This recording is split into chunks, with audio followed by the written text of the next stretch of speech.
大家好，今日想同大家講一個我相信好多人心入邊有諗過，但係唔敢認真去面對嘅問題。如果而家可以退休，你準備好未呢？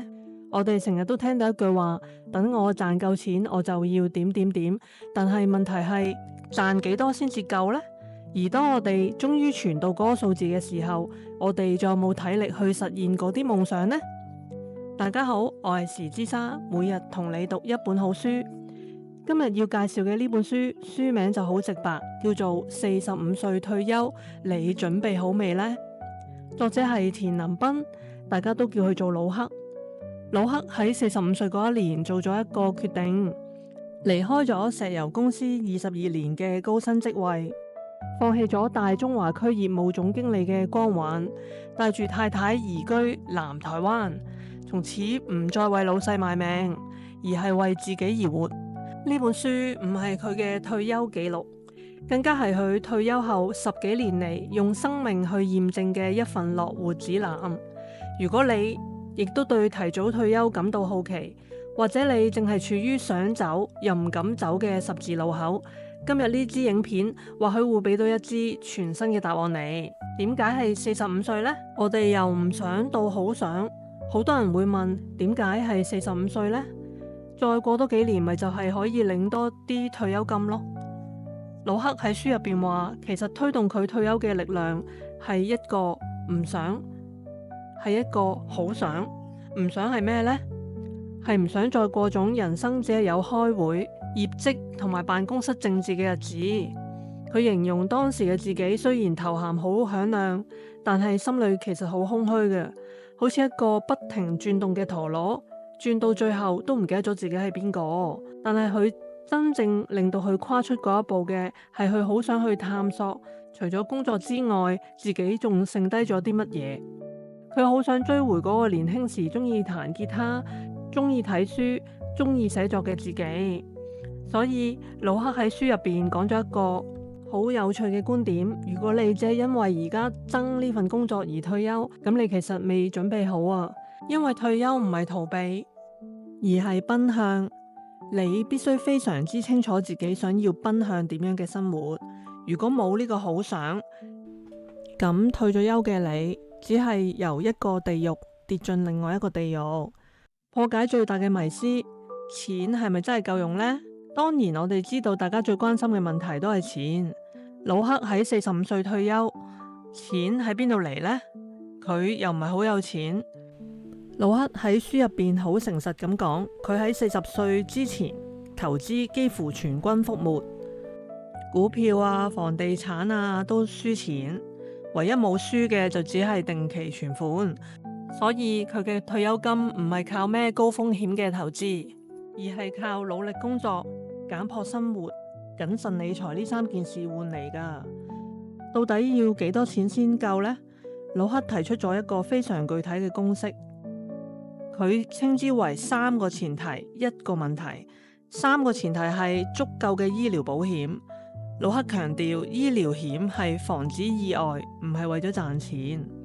呢個係安全退休嘅防火牆。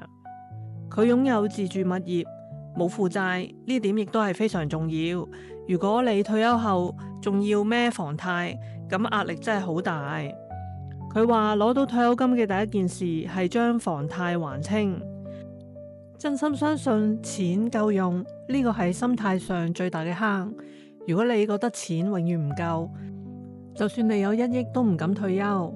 滿足咗呢3個前提，跟住嚟答一個問題：你退休之後1個月需要使幾多錢呢？老克嘅算法好簡單，假設你1個月使5萬，1年就係60萬。佢揾咗一個保守嘅年輕化報酬率嚟計，係5%。咁你需要嘅退休金就係60萬除以5%，即係1200萬。重點嚟啦，老克話只要你冇負債、有房住、有基本嘅保險嘅前提之下，如果可以過住簡樸嘅生活，呢個數字對於好多中產階級嚟講，其實唔係遙不可及噶。問題係在於我哋成日將退休嘅目標定得太大，大到我哋永遠覺得自己冇資格退休，然後繼續喺唔想做嘅事情上浪費生命。退休後嘅生活仲比返工嗰陣時仲忙嘅黃金時段。魯克退咗休之後喺度做啲乜嘢呢？佢做咗街頭藝人，喺河邊唱英文老歌。佢每年旅行超過100日，足跡遍佈上百個國家。佢開始寫作，由第一本書寫到第9本書。佢將退休後嘅日子定義為人生嘅黃金時段，而唔係垃圾時間。佢喺書入邊分享咗一個好正嘅觀念，就係工作係為咗賺錢唔能夠唔做嘅嘢，但係職志係你發自內心中意做嘅、擅長做嘅，而且做咗會覺得好有意義嘅事。寫作係佢嘅職志，彈吉他又係佢嘅職志，旅行又係佢嘅職志。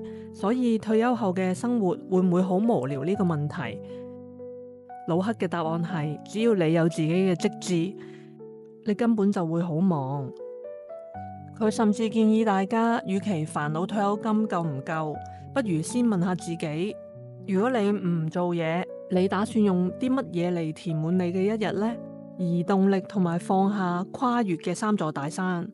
魯克喺書嘅最後提到咗2個嘅關鍵詞：移動力同埋放低。佢話好多人之所以無法退休，係因為將自己綁死咗喺一個地方，覺得間屋買咗喺邊，個人就只能喺嗰度。但係其實你可以完全為咗生活嘅品質而選擇居住地。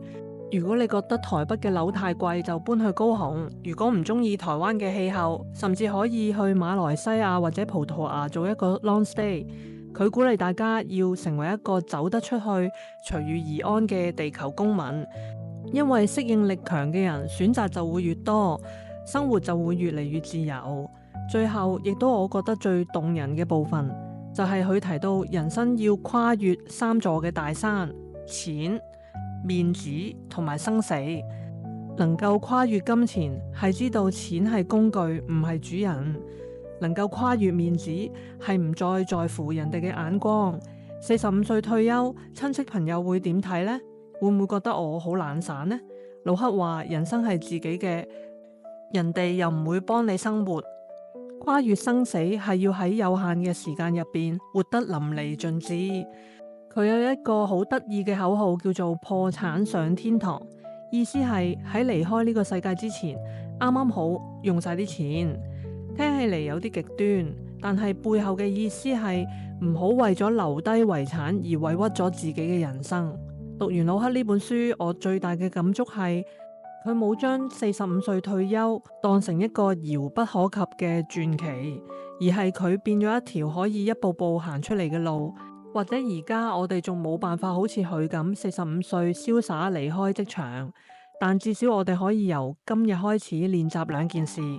第一，要記賬，清楚知道自己嘅錢使咗喺邊度，要幾多錢先至夠用。第二係尋找職志，去探索嗰個除咗工作之外嘅自己到底係邊個。魯克話45歲退休係佢做過最英明嘅決定。其實呢個唔關於年齡，而係關於勇氣。有勇氣面對自己嘅渴望，有勇氣去拒絕唔想要嘅生活。希望大家都能夠揾到屬於自己退休後嘅定義，無論喺職場入邊，或者喺人生嘅下半場，都能夠活得自由，活得有底氣。